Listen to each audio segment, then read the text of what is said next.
Thank you so much for joining us today. My name is Christine Hodgson, and I'm here to host this advocate chat sponsored by the Alamo Breast Cancer Foundation. And I'm going to be interviewing Dr. Fatima Cardoso about a recently published article entitled Progression Free Survival and Quality of Life in Metastatic Breast Cancer, the Patient Perspective.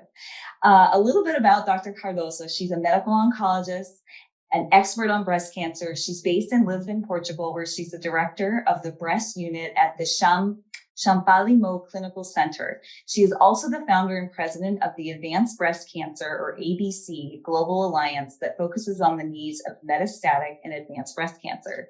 And I am Christine Hodgson. I am a metastatic breast cancer patient and advocate, and I've been living with MBC since 2015.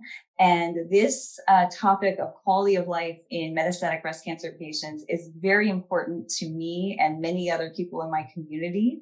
It is often overlooked, undervalued, and I am just so grateful that Dr. Cardoso has taken the lead on drawing attention to this issue. So thank you so much, Dr. Cardoso, for being here. Thank you, Christine. I was wondering if you could just start, because not every oncologist has this mindset of focusing on quality of life.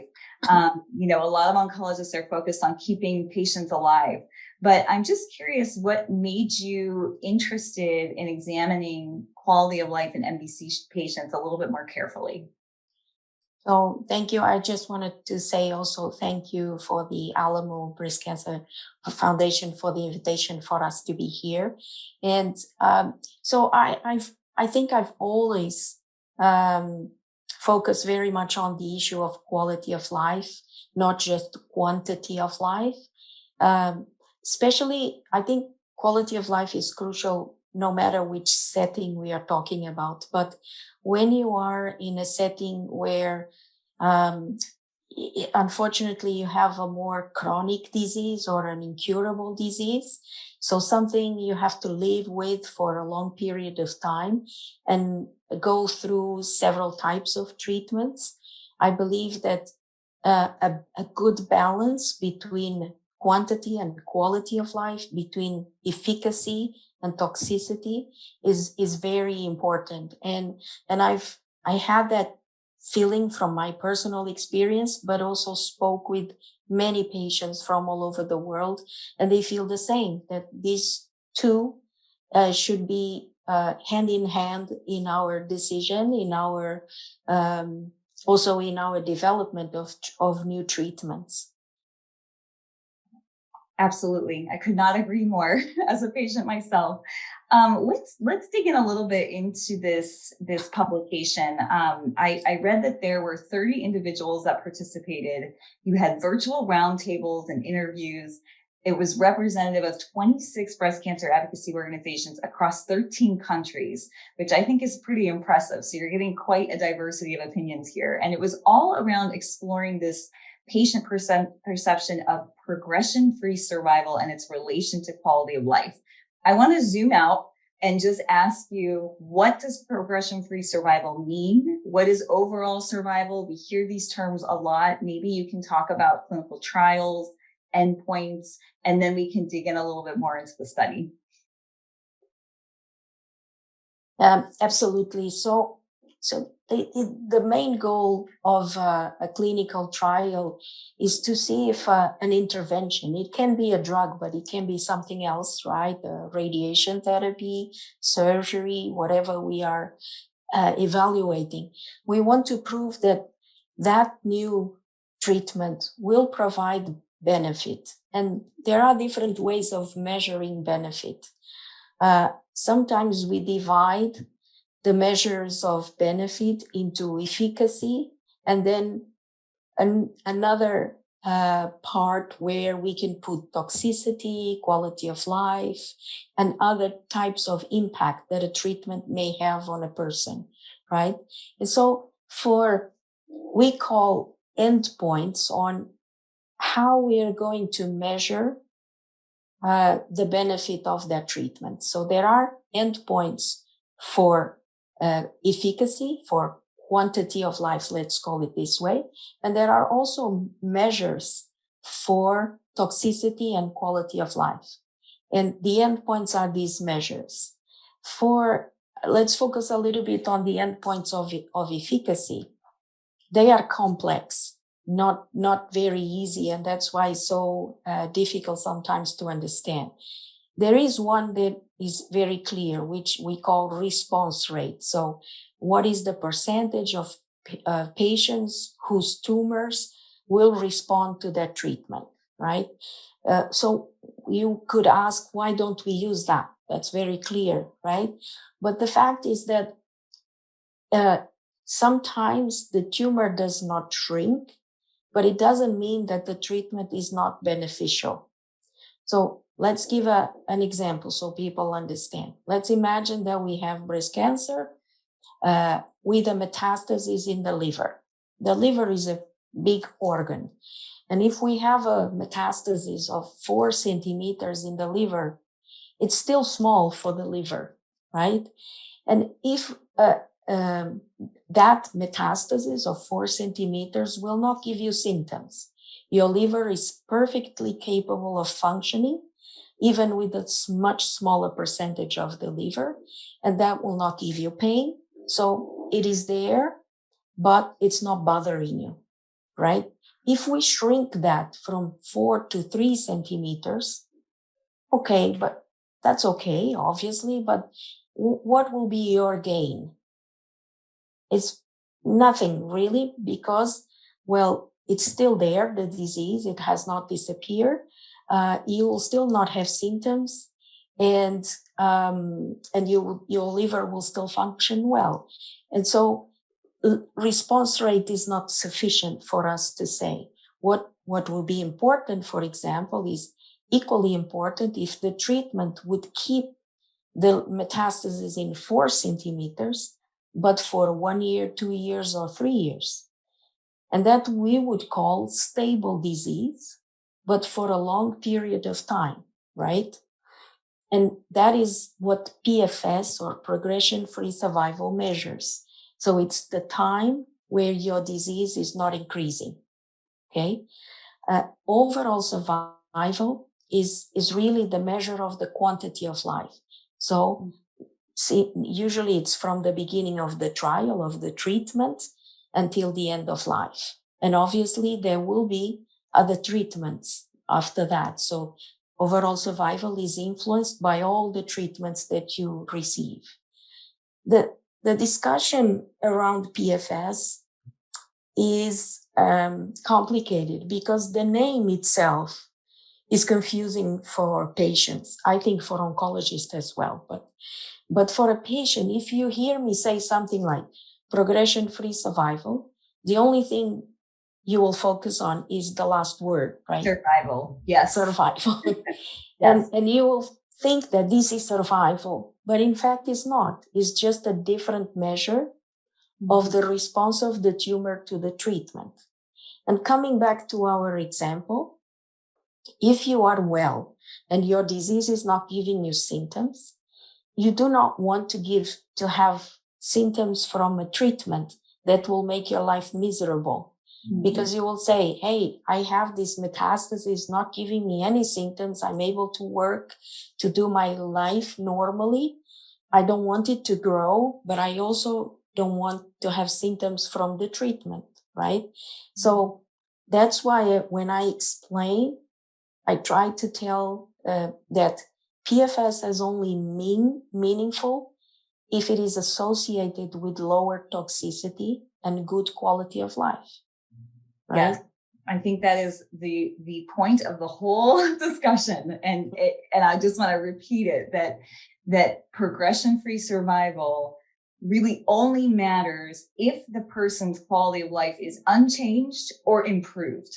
And so if we don't have those two working together, it's not that relevant for patients. If a patient cannot stay on a treatment because the side effects are so debilitating, that treatment is basically rendered ineffective because they can't remain. Exactly.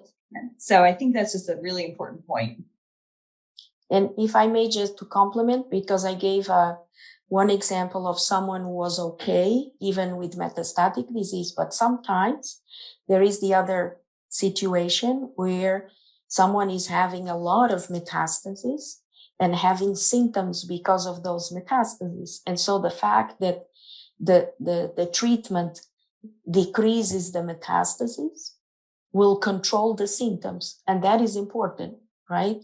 So that's why on its own, just having PFS, for me, it's not meaningful, but PFS together with the impact on quality of life of both the control of symptoms and the toxicity of the treatment, that makes it important, but never as important as the measure of the overall survival. So Right. in fact, in these working groups, some people suggested to change the name instead of calling it progression-free survivals, to call it something like progression-free time. So time where your disease is not progressing. Yeah, I also saw time without disease progression, which Exactly. you remove that word survival because I think it can be confusing. But yes, it's time with, and I guess there is maybe a little bit of a distinction between time that you're stable versus time without disease progression. I don't know if stable and disease progression, lack of disease progression are the same, but a lot of patients know what it means to be stable. They understand that. So that's another. So the time without progression is two things combined. Is time with response, so shrinkage, plus time with stable disease. So that is the two together. Really both. Okay. And both are important, right? And that's it. That's why. Yes. So we've talked about how progression-free survival is important while including quality of life. What were the other main findings of this publication that you can highlight? So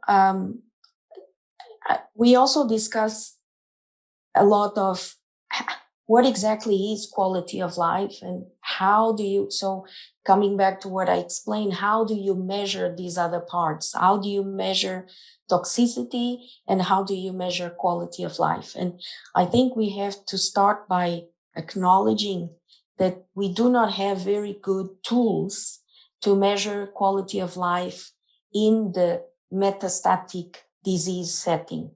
And the reason for that is that all the tools that exist to measure quality of life, and these tools are usually a series of questionnaires about several items that affect your life, be it your physical capacity, but also emotional, psychological, professional, social.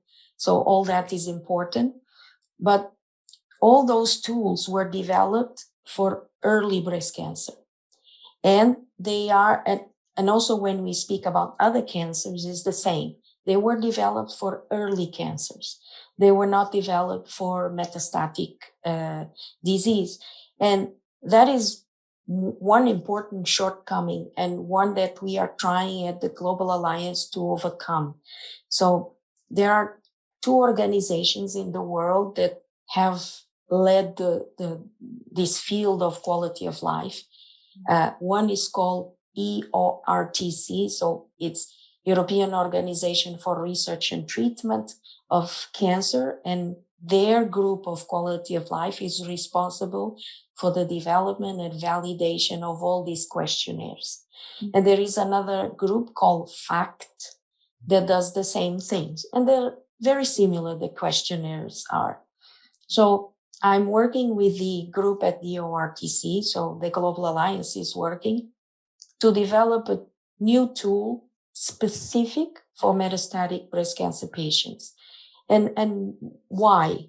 Because apart from the impact in your physical aspect, in your, so different types of your physical capacity, there is also an impact that we cannot forget, and that is the impact of living with a disease that makes you be on treatment almost always, right? And that is very important to have this long-term impact of treatment in your life. While, for example, when you have an early breast cancer, you know that there will be some tough months, but you can think, okay, but after this, I will have a recovery period, right? But when you are living with metastatic disease, as you know much better than me, you always know, well, after this, I will have some other form of treatment. And that we have to find a way of capturing, because that is also a factor in the quality of life. And quality of life is defined by help of the World Health Organization. In fact, if we look at the definition of health, it's already a definition of quality of life, because it means that it has implications on physical, emotional, psychological, but also everything that you need for your relationship with others. So your capacity to have social relationship, family relationship, and very importantly, professional, because many of us and all of us, I would say, have some form of professional activity. Yeah. And I think sometimes oncologists forget that being a patient is not a profession, and that you happen to be a patient, but you're not defined as a patient. You are someone else that has a profession. We have a whole life before cancer. Many of us had a whole life that we were living. And you still have it despite cancer. And that's the goal of it, right? Is to have it despite of it. So quality of life has to have all these different parts that are evaluated. And it's difficult to develop a tool that captures all this. So we are working on it. What people may not know is that the development of a new quality of life tool is similar to the development of a new drug, a new treatment. So it goes from phase 1 to phase 4, and it takes time. So we are now in ending phase 2 of this new tool.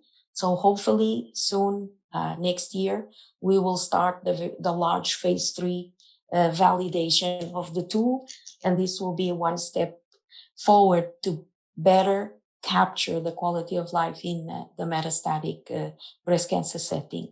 Oh, I love to hear that there's actually people working on developing a tool to validate and measure these, because it is very complicated. And I think the paper does a very good job of explaining how nuanced people define quality of life. It's very different depending on the person, the patient, where they are in their lives. Some of the examples that were given in the paper were related to, as you mentioned, like how you continue your relationships in your daily life, physical activity, freedom from side effects. But, one of the things I hear a lot about that I don't feel we talk about a lot, because I think there is a little bit of a stigma, but how people look is also a big part of their quality of life. And if you're going through chemo and you lose your hair, maybe you lose weight and that makes you feel differently, or maybe you gain weight because you're on steroids or hormone therapy. And I think a lot of people might feel a bit ashamed to say my quality of life is suffering because of my physical appearance. But I'm sorry, your physical appearance is still your identity. Your hair is your identity. And so I want patients to know that this is talked about a lot. It's not something that's, ignored, even if you don't hear it publicly, but it is part of quality of life. And the other issue as well is mental health. There's definitely some points in the paper that we talk about the need for psychosocial care, and that oncologists are often treating the patient, not the person. And so I don't know if you have any advice for patients who want to express their needs for quality of life, if there's anything that they can do to more adequately express, and then hopefully have a response from their oncologist to help them with those challenges. So, I think that in general, the oncology field and all the professionals that are involved are more aware of the different areas of quality of life these days. But it is really important to tell your oncologist and say, look, there are certain things that are really crucial to me. For example, there are people for whom losing the hair is really a very emotional shock. And there are others that say, it's not a big deal for me, right? But for example, it will be a big deal for me if I have this neuropathy, which is tingling of your fingers. And if I don't have a good grip because I don't know, because I use my hands in my profession, for example, right? And so in the metastatic field, it is crucial to be open and say, look, these are the side effects that I really would like to avoid, because these would be the ones affecting me most, both physically and emotionally, right? And these are different from patient to patient. There are a lot of studies also done on, in general, what are the symptoms and the side effects that are more relevant for the quality of life from the point of view of the patient. And then they did also comparing from the point of view of the oncologist or the nurse. And we don't in general value the same things.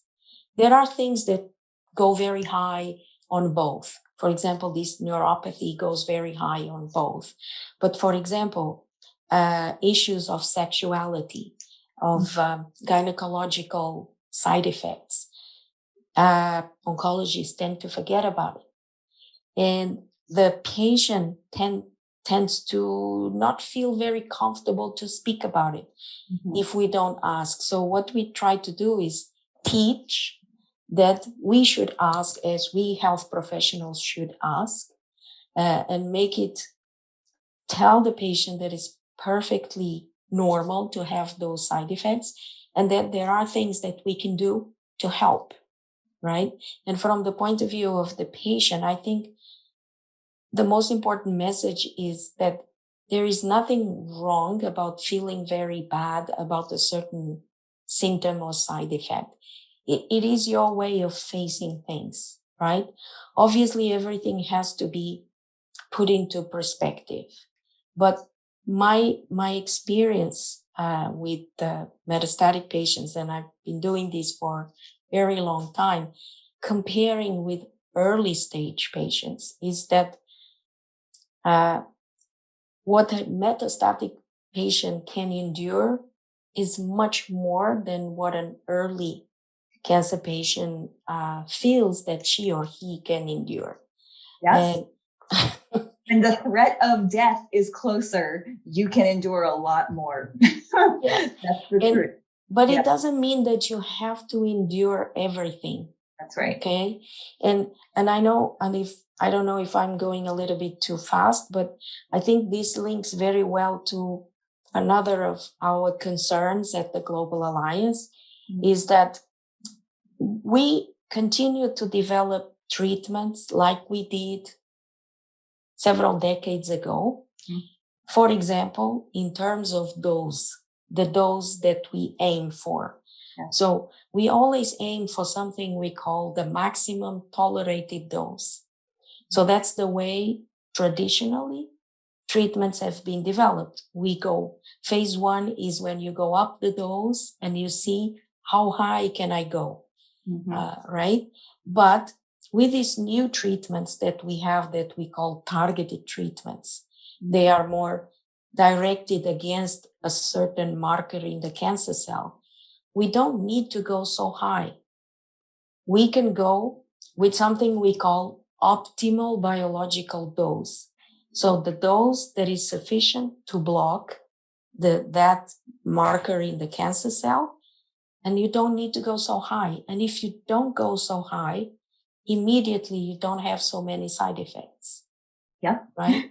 It's such an important topic. And I want to, it's a chance for me to plug a patient-led initiative. I don't know if you've heard of it, called the Patient-Centered Dosing Initiative, led by Ann Lozer, who is a phenomenal advocate who recognized this problem and said, for metastatic patients who are on treatments for the rest of their lives, it's not always feasible to be at that maximum tolerated dose. And, as much as grateful as I was to watch Dr. Modi give that presentation at ASCO and talk about Enhertu, the number of people that cannot remain on that drug because the side effects are so bad is great. And, this is a real I mean, I think industry has a real problem here, or they really do need to be paying more attention to how patients are feeling on the drug and what they're experiencing while they're on the drug. Because in the end, like I said earlier, if you can't stay on the drug, that drug is ineffective. Exactly. And Yeah. I was going to mention Anne's work by Good. saying that she showed that, because there are two, let's say, two ways that you can deal with it as a patient. Sometimes patients feel that they need to stay on that dose because it's the only dose that is efficacious, right? And so they endure a lot more than they should because of fear that if there is a decrease in dose, there is a decrease in efficacy. And we know that for the vast majority of drugs that we use, treatments, we are using too high doses, and that if we lower the dose, we keep the effect. And so one message is, please don't be afraid to say that you are suffering with certain side effects, with fear that we have to reduce the dose, because most of the time it will not affect the efficacy. Okay. Right. And in Anne's work, she asked, and many patients said that they would be comfortable with the dose reduction. And that, in fact, when they complained and they had a dose reduction, that was the most effective way of reducing the side effects, right? Yeah. And we are also trying to teach the healthcare professionals that it's okay to reduce the dose. Yes. Right. And then another important message that we can give and that we can all together fight for is for a change in the way that we develop these new agents. I think, yes, we can see how high we can go, but then we reduce and see how low we can go to have the same effect. And if we do that, we will have much better effect. There is also one thing that sometimes we forget, that with these new drugs, it is more important to be able to take them continuously than to have to stop because of side effects. And so even the effect might be even better with a lower dose that allows you to be longer on the treatment. So there are examples of that, which I don't want to go into that, not to give specific examples, but certain drugs work better when without interruptions, right? That's very interesting. I don't think I had heard that, but the consistency, it makes sense. It makes absolute sense. And I do want to share just like a bit of an anecdote from my own personal experience. I am a triple positive patient. I was on Herceptin, Perjeta. I'm also on tamoxifen. They all carry their own side effects. One of the side effects of Perjeta, which most people don't actually know, is severe itching. And it didn't really pop up in the trials because it took about 2 years for the symptom to actually manifest. It took that long for me to be on the drug for that long. I was on it for 5 years. And I actually, I think of itching almost as like pain, being in pain, where you can't focus, you can't sleep. I literally, nothing would work. I mean, I tried everything, and I would talk to doctors and they didn't know what I was talking about. Most of them had no idea what I was talking about. I went to dermatologists. They said, there's nothing to treat. There's nothing there. It's basically in your head. And I finally went to Facebook. I was so desperate. I didn't know what was going on. And I was pretty sure that it was probably related to my cancer treatments. I just didn't know which one. And thankfully the community, everybody knew what I was talking about. They said, that's the Perjeta itch. And, you should try this drug for it. And so I tried different things, but eventually at my 5-year mark, after being with metastatic disease for 5 years, having complete stability, still on my first line of treatment, and recognizing that I was very lucky to be where I was and able to have this conversation with my oncologist, we discussed the idea of taking this drug out of my regimen. And I'm not recommending that patients do that. Obviously, it's a very personal decision. You have to talk to your oncologist. I had many good biomarkers, being diagnosed young, de novo, oligo, still on my first line of treatment, had all these good prognostic factors that allowed me and helped me make this decision. But one of these things I talked to my doctor about is I said, I know that this drug might extend my life, but this is not a life worth living. I am miserable. I don't want an extra year of misery. I would rather have one less year and be completely free of symptoms. And, we negotiated. Dr. Beard Stearns is my oncologist, and she's excellent at what she does. But she was nervous at first, but then she agreed. She said, yes, if this is a quality of life issue, it's not good for you, then you need to do what you need to do. And so far, it's been a couple of years now that I've still remained stable. And for me, it was the right decision. But I do think that being able to have these candid conversations with your oncologist are so important. It's very important and I always recommend to patients, if you don't feel like your doctor is listening to you, or if they're dismissing your concerns, you probably need to get a second opinion, because it's not okay to be dismissed, especially when you're dealing, at any stage, but when you're in this metastatic setting where it's a very precarious position. And as well, we don't know that much. There's still so much. People like me aren't well studied because, people with HER2 positive disease did not live that long 20 years ago. So, it's an evolving field. It's changing. And I think it's great that you are, and I as well, am encouraging these conversations that can really elucidate for the doctor what is important to the patient and what matters to the patient. And also you will see that and this is something we also try to do in terms of teaching the young oncologists, that you sometimes, when you're young, you have the same fear of what if I stop and things go badly, right? And it takes I also always tell them that it takes more courage to stop a treatment or to lower a dose than to prescribe the standard protocol, right? Yep. And that comes with experience. And sometimes the more you go in your life, the more you understand that there's nothing wrong about stopping. For example, in our patients, we don't go so long with the dual blockade. We stop one after 2 years. We leave you only on trastuzumab. Yeah. Also, exactly because of so many other small side effects, okay? But these small side effects can be very big in the impact in your quality of life. So again, if we can make suggestions for advocates, is exactly what you said, and for patients, what you said. Don't be afraid to talk, and don't be afraid to ask second opinions. And for physicians, that I hope they will listen to these talks as well, and these chats, is that don't be afraid to lower the dose, and to something we haven't mentioned, but that is very important for quality of life, is what we call chemotherapy holidays. And then very right? Yes.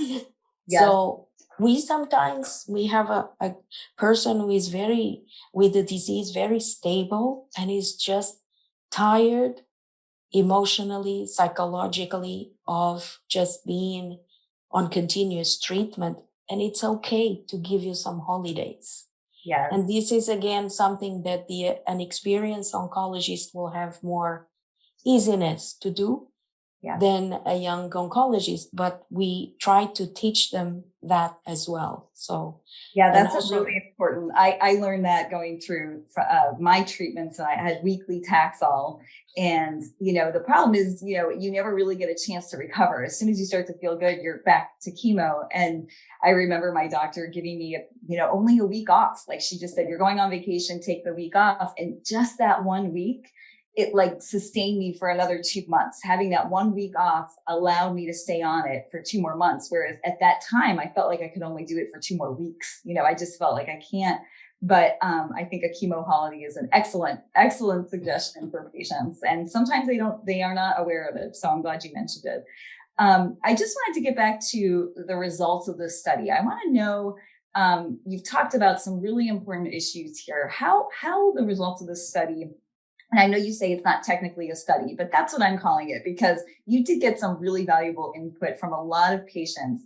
How will this be impactful for patients? Or what future work, what do we need to focus on to make this impactful for patients?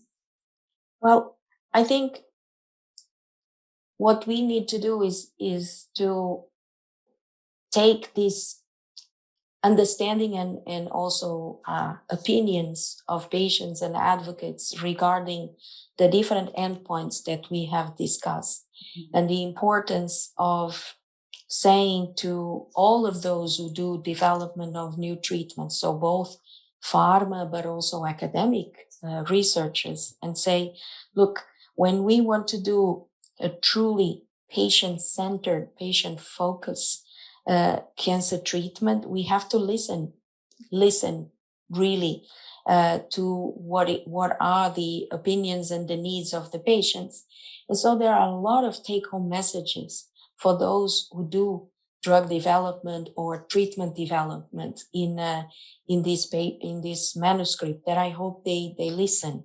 So I just wanted to briefly explain why there is this focus on having PFS or progression-free survival as the main endpoint.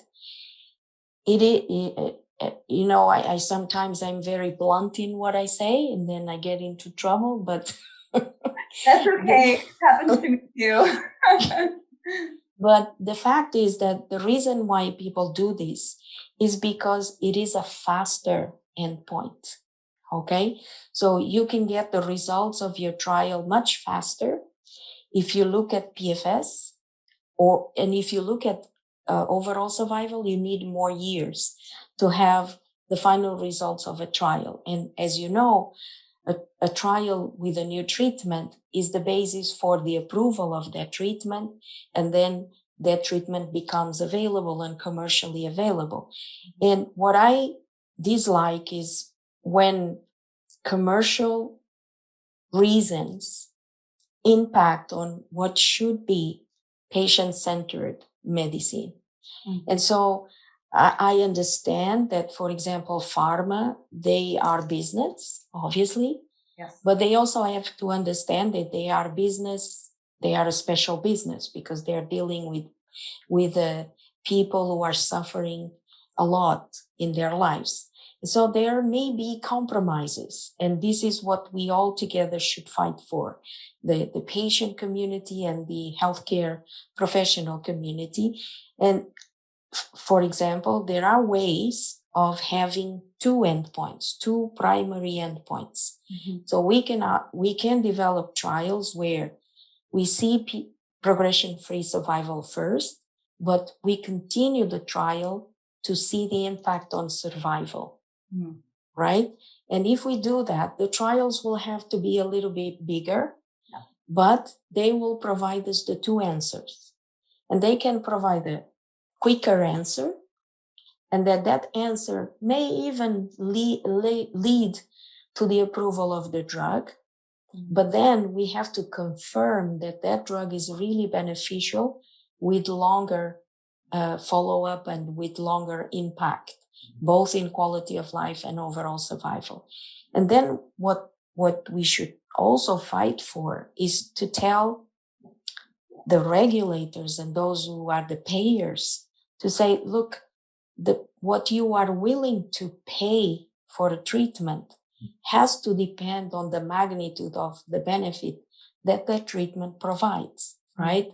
So if you have a treatment that only provides progression-free survival benefit, it cannot cost the same as a treatment that improves your survival, right? Right. And what we see now, and this is a problem everywhere, including the US, I know you are all very rich, but you still have problems. And what we see now is that what we pay for these treatments sometimes has nothing to do with the magnitude of benefit that they provide. Yeah. And we wanted to change that. I always give an example about a car. So I drive what we call here in Europe a smart car. It's a very small car. But if I am going to buy a Ferrari, I know that I'm going to pay more, right, than from my smart. But in oncology, sometimes you pay more for the worst medication. And that is totally crazy. Yes. Right? Yes. And so we should fight together and say, look, we have been doing this for decades. It's time to change.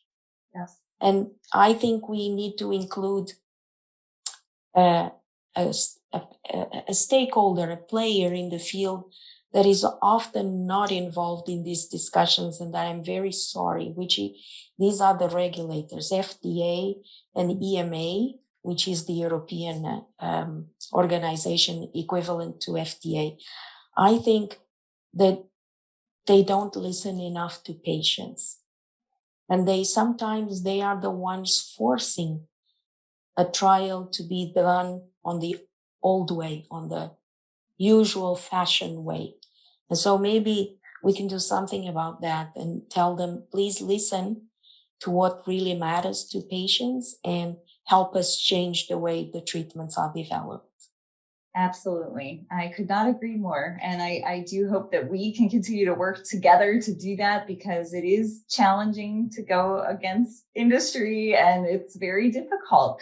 So I think that the more we bring attention to this issue and the more we make them aware that this is important to patients. And I also think I know that they are a business. I think it's bad for business. I think you actually aren't really doing yourselves a favor when you're keeping patients on treatments that they really can't maintain. So I think that is a major issue. I just want to go back to, you had mentioned developing a tool, and I'm curious if this tool includes patient-reported outcomes. This is becoming, there's a lot of buzz around PROS, and maybe you could explain what a patient-reported outcome is and why it should be important and included in these clinical trial endpoints. So this patient-reported outcome idea started from studies that look into the way that physicians report symptoms or side effects of a treatment. And they compare the way a patient reports, the way the physician reports, and also the way that the nurse reports. And what they found is that physicians tend to downgrade, so make it less impactful when they describe a side effect or a symptom than what a patient does. The nurse does a better job, but still downgrades a little bit. And so there was a lot of discussion that the person who is suffering the symptom or the side effect should be the one reporting, and not the one that is listening, right? And so that is the idea of patient-reported outcomes, meaning that it is the patient who reports. So how severe is my diarrhea? So it's me who's going to report how severe is my diarrhea, right? That's how it came. And patient-reported outcomes is linked to quality of life, because quality of life is also self-reported. I cannot evaluate your quality of life, right? I can ask certain number of questions so that I can understand from your report how you are doing in terms of your quality of life. So we are trying to implement in the reporting of symptoms and side effects the same that has been done for many years in quality of life. So that's what is a patient-reported outcome. And it will never be used on its own, but together with validated tools for the overall quality of life, it will become much more close to reality, if you want, because I am not evaluating what is the severity of this side effect and what is the impact of a certain side effect in your life. You will be doing that. Yes. And that will be closer to reality. Yes. And I think there are complexities, obviously. It's not everything. We do need a more holistic approach to measuring. You can't just measure survival. There's just more to it than that. And I think you have explained this very well. I think a lot of people will be very grateful for the work that you're doing in this area. There's so many other things about this paper that I would love to talk about, but I think we're running out of time. So I will just encourage people to please read this publication. I'm going to tell you the title again. It is called Progression-Free Survival and Quality of Life in Metastatic Breast Cancer, the Patient Perspective. And there's just a lot of great information. We didn't even get to touch on caregivers and things of these nature, but which are all kind of a part of a patient's quality of life. But please read the paper. I think you'll find it very interesting. And Dr. Cardoso, thank you so much for your time and for answering my questions. And I hope to see you at SABCS. Yes, thank you very much, Christine. It was a pleasure to talk to you. And I wish that everybody can be safely traveling to San Antonio and to meet you all there.